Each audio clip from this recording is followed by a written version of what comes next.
Hello and welcome back to another video, guys. In this video I'm going through this 2-litre diesel engine. It's a VOLVO 2015-16ish. It's a 2-litre diesel obviously, and we have obviously engine management light on.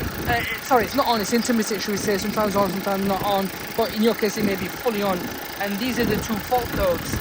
Now, car runs fine. In your case it may not. It may be sluggish, limp mode, all this. So this goes back to the diesel world really. It's clogging up inside, causing the valves in there. There's like little valves in there, little things that kind of like open up like that.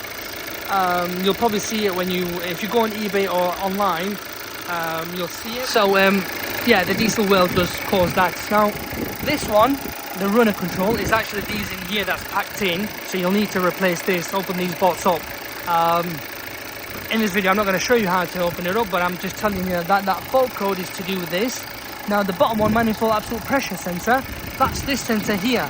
So what you can do is change this first and see if there is any difference, reset it and go for the drive. If it doesn't, then obviously change both. But really, I know from experience that this is all packed in, and when it has packed in, it'll cause this to trigger as well. So in reality, this could be the cause of it, and that could be fine.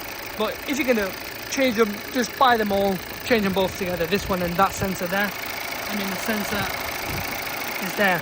But yeah, that's what that fault code is, guys. You can clear it, it may clear, but it may come back on, but that's how it is.